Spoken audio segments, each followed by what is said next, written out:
일본이 한국에 전면전을 선포했습니다. 지금까지는 수출 규제를 한다거나 대만이나 미국 기업에 대규모 보조금을 차별적으로 지원하는 간접적인 방식으로 한국을 도발해왔는데요. 이제는 아예 대놓고 한국을 짓밟기 위한 직접적이고 과감한 방식을 택했습니다. 일본 정부가 이제는 대놓고 한국의 반도체 소부장을 수출하는 민간 기업들을 통제하는 조직을 만들었습니다. 이제는 굳이 기시다 내각이 수출 규제 카드를 꺼내지 않아도 직접 일본 기업들을 통제해 한국에 대충격을 주겠다는 계획으로 해석됩니다. 일본 내각부는 중앙행정기관이 추진하는 정책에 관한 기획, 조정 업무를 담당하는 부처로 한국의 국무조정실격인데요. 일본 정부는 내년 1월 시작되는 정기국회에 제출할 경제안보추진법 제정안이 가결되는 대로 재무성, 경제산업성, 방위성 등 관련 부처에서 수십 명 규모의 인원을 받아 내각부 산하로 경제안보 담당실을 운영할 예정입니다. 너무나 뻔뻔하고도 충격적인 결정인데요. 기시다 후미오 총리가 지난 9월 집권 자민당 총재 견선에 나설 때부터 제정을 공약한 경제안보추진법은 경제안보를 외교안보와 분리된 독자 영역으로 규정하고 중요 전략 물자를 확보 및 첨단 기술 유출 방지 대책을 담을 것으로 예상되고 있었습니다. 사실상 한국의 반도체 소재를 철저하게 통제하고 언제든지 수출을 막아 한국 경제에 엄청난 타격을 입히겠다는 계획입니다. 요미우리 신문에 따르면 경제안보 담당실은 관련 부처와 연계해 기업으로부터 공급망을 통한 중요 물자 확보 계획을 보고받고 이에 맞춰 보조금 등을 줄지 판단하는 일을 관장하는데, 한때 전세계 반도체 시장의 90%를 차지했던 일본이 한국에 밀려 최근 10% 아래로 추락하면서 이제는 시장의 원리에 순응하지 않고 일본 정부가 직접 개입해 삼성과 같은 한국 기업들에 타격을 입힐 것이라는 계획으로 풀이되고 있습니다. 그리고 더 충격적인 점은 기시다 내각이 이번 경제안보 담당실 신설을 통해 사회기관시설 대상으로 전력이나 통신 등에 관련된 중요 기기와 시스템의 안보상 위협이 될 수 있는 외국 제품이 사용되는지 조사하겠다고 밝혔는데요. 최근 삼성전자가 일본의 5G 통신 시장을 싹쓸이하면서 이를 아니 꼽게 본 일본 정부가 치졸하고 비겁한 방식으로 또 충격을 주려 하고 있습니다. 올해 삼성전자는 일본 최대 이동통신업자 8,200만 명에 달하는 가입자를 보유한 일본 1위 NTT 도코모뿐만 아니라 2위 통신업자인 KDDI와 대규모 5G 이동통신 장비 공급 계약을 체결했습니다. 일본 1, 2위를 모두 잡은 것인데요. 삼성전자는 이들의 5G 사용망 구축에 필요한 기지국을 공급하고 신속한 5G 네트워크 구축까지 지원합니다. 5G 기술력이 한참 부족한 일본이 한국 기업의 도움을 받아놓고 이제 와서 기시다 내각은 한국산 5G 장비들이 일본의 안보에 위협이 될 수도 있으니 일본 정부가 직접 통제하겠다는 것입니다.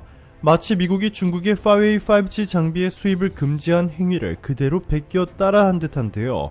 요미우리 신문은 일본 정부가 기술 유출을 막는다는 명목으로 기밀에 속하는 무기류 개발 등과 관련된 특허 출원의 비공개 여부를 판단하는 심사에도 관여하는 등 경제안보 담당실이 막강한 권한을 행사할 것으로 전망했습니다. 삼성을 향한 일본의 도발은 이것이 끝이 아니었습니다. 지난해 이건희 삼성그룹 회장이 세상과 작별했을 때 일본 언론들은 이를 집중 보도하며 이건희 삼성그룹 회장이 삼성전자를 성공시킬 수 있었던 이유는 일본으로부터 배웠기 때문인데 한국은 이 사실을 보도하지 않고 있다 라며 강하게 비판했습니다.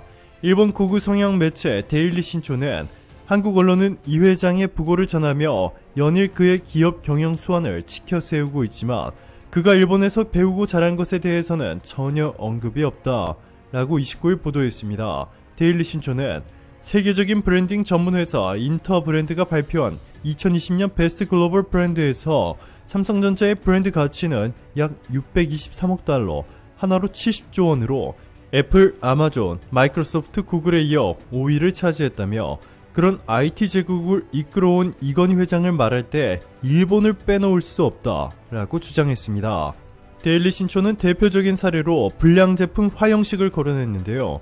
데일리 신초에 따르면 1995년 불량제품 15만 대 전량 폐기 처분이 있기에 사흘 전인 6월 4일 이건희 회장은 후쿠다 다미오 당시 삼성전자 디자인 고문을 불러 대책을 논의했다며 그는 이건희 회장에게 삼성전자 제품의 문제점을 망라한 후쿠다 리포트를 제시했다고 말했습니다.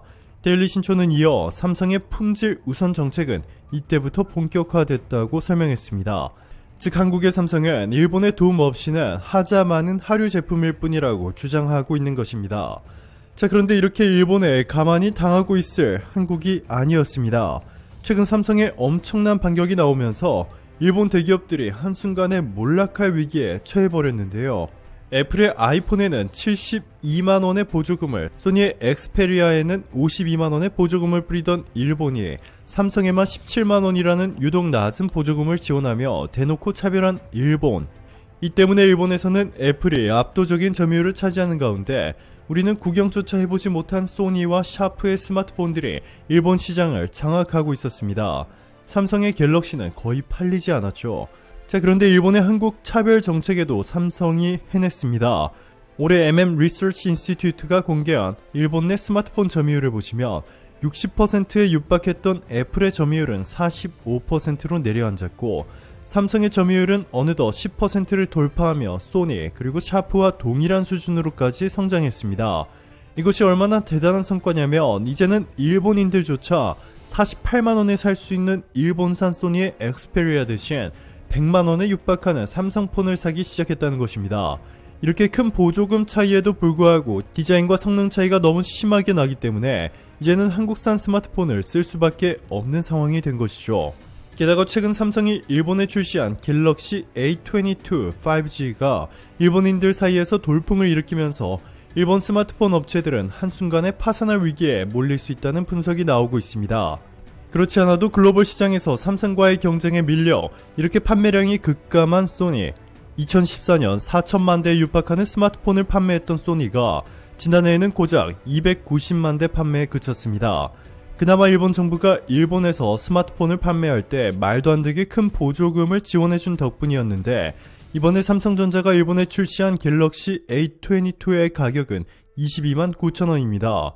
그런데 가격 대비 성능이 일본산 제품들을 압도하고 있기 때문에 더 이상 경쟁이 될 수 없습니다.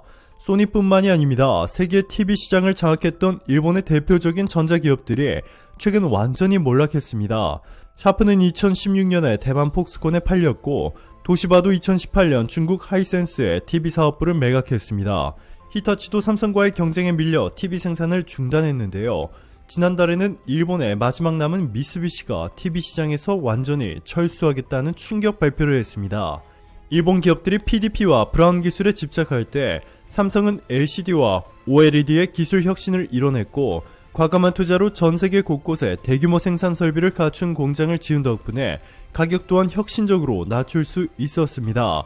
이 때문에 한국에 의존하기를 극도로 꺼려하는 애플조차 일본을 버리고 삼성과 손을 잡을 수밖에 없는 상황입니다.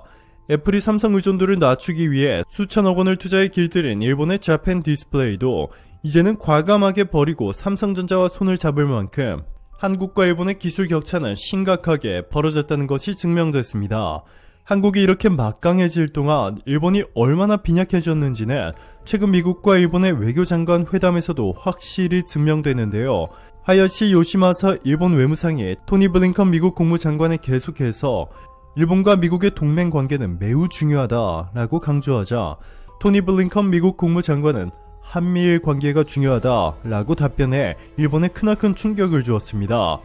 일본은 미국과 일본의 1대1 협력 관계를 말하고 있는데, 미국은 계속해서 일본의 한국이 얼마나 중요한지에 대해서만 말하고 있는 놀라운 상황이 펼쳐졌습니다.